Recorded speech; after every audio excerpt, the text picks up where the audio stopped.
বহু বছর পর আজকে আমরা পুকুরে জাল ফেলা দেখব। তো তোরই তো জন্মের পরে আমার মনে হয় না কখনো এই দৃশ্যটা দেখেছে। তো হ্যালো এভরিওয়ান, আসসালামু আলাইকুম। এই ব্লগটা নাটোরে যে আমরা গিয়েছিলাম, তো সেই দিনই কিছু ভিডিও আর কি আপনাদের সাথে শেয়ার করতে দেরি হয়ে গেল। এর মাঝখানে আসলে অনেক ব্যস্ততার কারণে বিভিন্ন জায়গায় ট্যুর দিয়েছি, সেটা আপনারা কিন্তু ব্লগের মাধ্যমে দেখতেই পেয়েছেন। তো ভাবলাম যে এই ভিডিওগুলো যেহেতু করাই আছে, তো কেননা আপনাদের সাথে শেয়ার করি। তো এই তো আমরা কিন্তু সকালবেলা পুকুরে এসেছি, আর দেখতে পাচ্ছেন অনেক বড় একটা পুকুর। প্রথমে মাছ ধরার জন্য মাছের খাদ্য দেওয়া হয়েছে, এরপর এই যে জাল ফেলা হচ্ছে। তো এই দৃশ্যটা কিন্তু তরি কখনোই দেখেনি, আজকেই প্রথম দেখছে, এই জন্য ও অনেক বেশি এক্সাইটেড।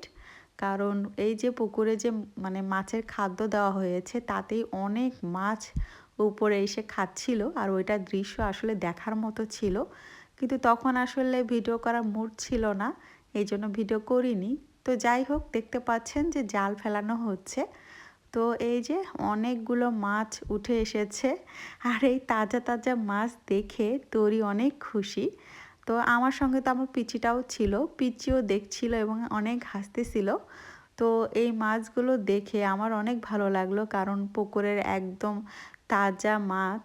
আসলে এটা খেতে ভীষণই স্বাদ লাগবে, বোঝাই যাচ্ছে। তো যাই হোক, আমরা খাওয়া দাওয়া করে বিকালের দিকে আর কি ঘুরতে বের হয়েছি। আর এই যে সবাই মিলে কিন্তু এসেছি। তো এইটা নাকি নাটোরের পাটুল, মানে মিনি কক্সবাজার, সবাই আর কি এই নামেই চেনে। তো এর আগে আমার কখনো এখানে আসা হয়নি। তো নাটোর যেহেতু এসেছি, তো নাটোরের বিভিন্ন দেখার মতো জায়গাগুলো আর কি দেখে দেখে স্মৃতিগুলো নিয়ে চলে যাব আর কি। তো আমরা এখানে এসেছি যখন বর্ষাকাল থাকে, তখন নাকি এই জায়গাগুলো একদম পানি দিয়ে ডুবে থাকে। আর এখন যেহেতু বর্ষাকাল না, তাই অনেক পানি কমে গিয়েছে, তারপরও কিন্তু অনেক পানি আছে। তো যেহেতু এই ভিডিওটা অনেক আগের, তো তখন তো এরকম পানি ছিল, এখন কি অবস্থায় আছে আমার সেটা জানা নেই। তো যাই হোক, আমরা এখানে আসার পরে আর কি চিন্তা ভাবনা করছিলাম যে নৌকাতে উঠবো কি উঠবো না। তো তরির বাপি তো প্রথমে রাজি হচ্ছিল না যে এত কম সময়ের জন্য নৌকাতে ওঠার দরকার নেই। কিন্তু আমার কেন জানি খারাপ লাগছিল, ভাবছিলাম যে আমরা সবাই মিলে এসেছি, আর এই জায়গায় আর কখনো আসা হবে কি না। তো যেহেতু এসেছি, তো নৌকাতে কেন উঠবো না। তো শেষমেশ সবাই মিলে আর কি রাজি হয়ে এই তো নৌকা একটা ভাড়া করেছি। তো নৌকাতে আমরা সবাই মিলে উঠে পড়েছি। তো আরেকটা বিষয় যে আমরা কিন্তু একদম সন্ধ্যার আগ মুহূর্তে নৌকাতে উঠেছি।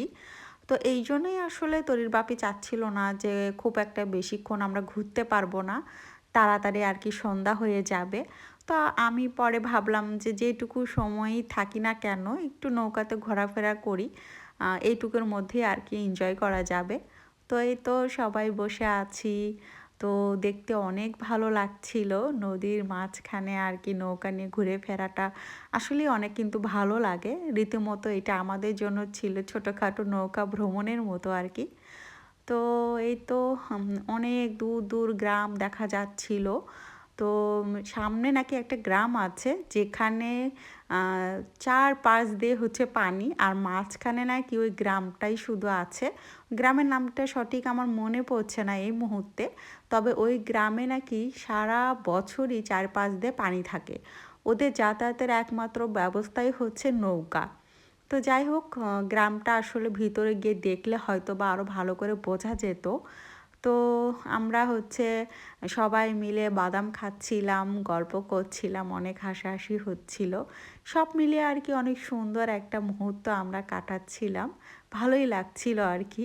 তোরই এখানে বসে আছে, বাদাম খাচ্ছে, তারপরে আমরা সবাই আবার ছবি টবি উঠালাম, আর সাথে তো ভিডিও করছিলামই। তো সব কিছু মিলিয়ে না অসাধারণ একটা সময় আমরা পার করছি। আর শুধু যে আমরাই নৌকাতে চড়ে ঘুরে বেড়াচ্ছি তা কিন্তু না, আশেপাশে খেয়াল করে দেখবেন অনেক মানুষ কিন্তু নৌকা ভাড়া করে ঘুরে বেড়াচ্ছে। আসলে এই মৌসুমটাই হলো ঘুরে বেড়ানোর সময়। সবাই কিন্তু অনেক বেশি এনজয় করে নৌকাতে উঠে। তো আমরা তো মজা করছিলামই। আর সামনে দেখতে পাচ্ছেন যে নৌকাতে অনেকজন আছে, ওরাও কিন্তু অনেক এনজয় করছিল। তো সবকিছু মিলিয়ে আর কি অনেক ভালো লাগছিল। আর মাঝি ভাই বলল যে এখানে নাকি একটা মানুষ ডুবে যাবে, এই পরিমাণে এখনো পর্যন্ত পানি আছে। তো যাই হোক, তরি এখানে একদম নিবিড় মনে পানি দেখছিল। তো আজকের ব্লগটা কিন্তু আমি এরকম করেই সাজিয়েছি। আশা করছি যে আপনাদের কাছে ভালো লাগবে।